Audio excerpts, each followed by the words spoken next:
আজকের আমি বানাচ্ছি মাশরুম চিল্লি।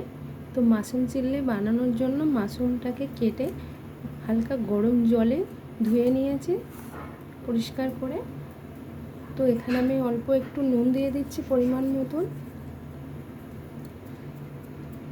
ভাজার জন্য। তো মাশরুম চিল্লি বানানোর জন্য কি কি দেব সেটা আপনাদেরকে দেখাচ্ছি, আপনারা দেখুন পুরো ভিডিওটা কিভাবে বানাচ্ছি। তো এখানে নিয়েছি রসুন কুচি, লঙ্কা কুচি, টমেটো কুচি, পেঁয়াজ কুচি, ক্যাপসিকাম কুচি। এখানে নিয়েছি তেজপাতা। কড়াইতে দিয়েছি সাদা তেল, সাদা তেলটা গরম হয়ে গেছে। তো এখন আমি মাশরুমগুলো ভেজে নিচ্ছি।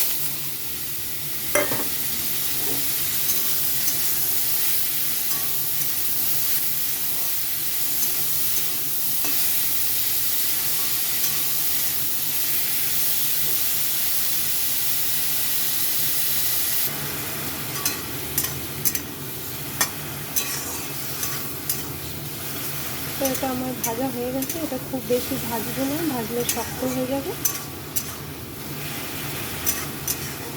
আর এটা তো জল জিনিস, সেটা জল বার হবে যত ভাজবো।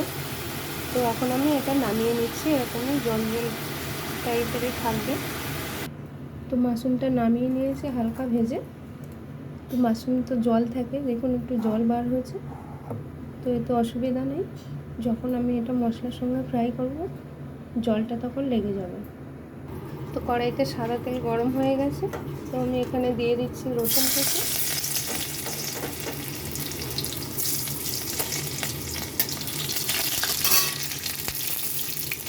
এখানে দিয়ে দিচ্ছি ক্যাপসিকাম, দিয়ে দিচ্ছি পেঁয়াজ,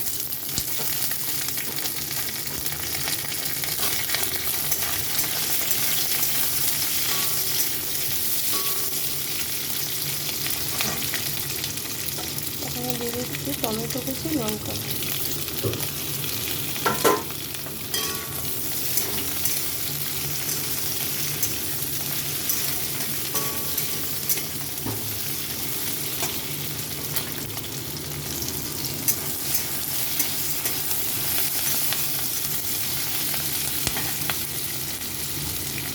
এখানে দিয়ে দিচ্ছি পরিমাণ মতো নুন, এখানে দিচ্ছি কাশ্মীরি লঙ্কার গুঁড়ো, এখানে দিচ্ছি হলুদ গুঁড়ো,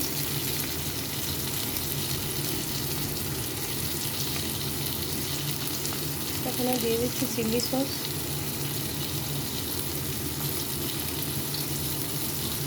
এখানে দিচ্ছি সয়া সস,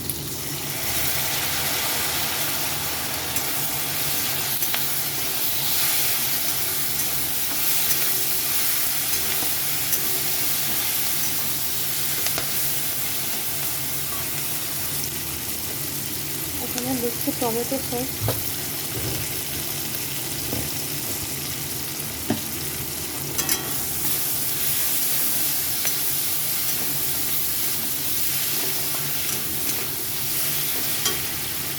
এখানে ভেজে রাখা মাশরুমটা দিয়ে দিচ্ছি।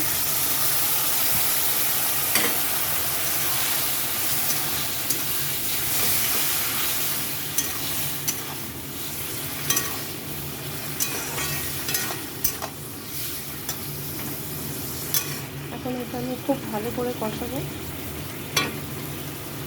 এখানে আমি একটা বাটি নিয়েছি, এখানে অল্প একটু কর্নফ্লাওয়ার নিয়েছি,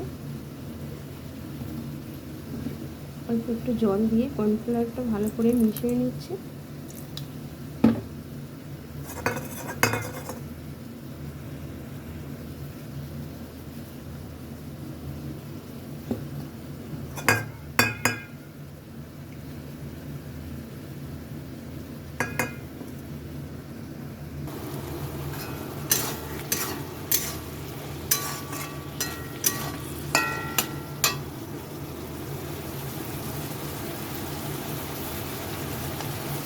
এখানে আমি অল্প একটু মিষ্টি দিয়ে দিচ্ছি।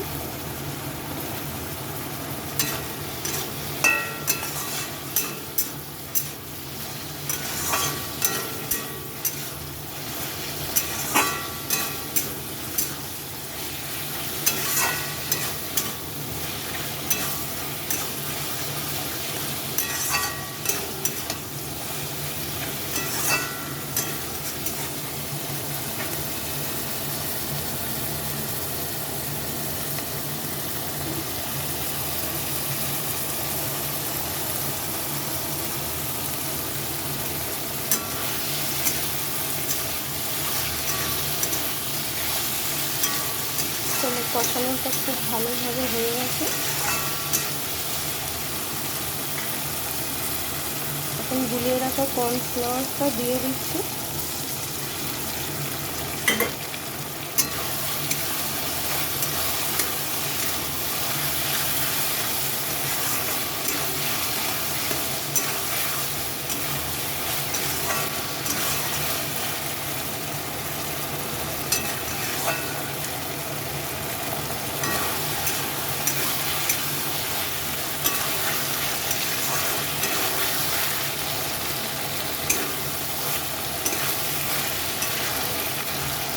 তো রান্নাটা হয়ে গেছে। কেমন লাগলো অবশ্যই জানাবেন। খুবই সহজ রান্না।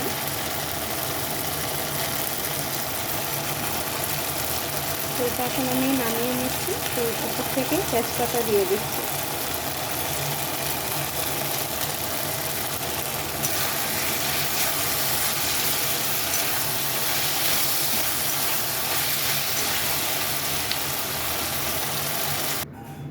তো নামিয়ে নিয়েছি, দেখুন কত সুন্দর হয়েছে।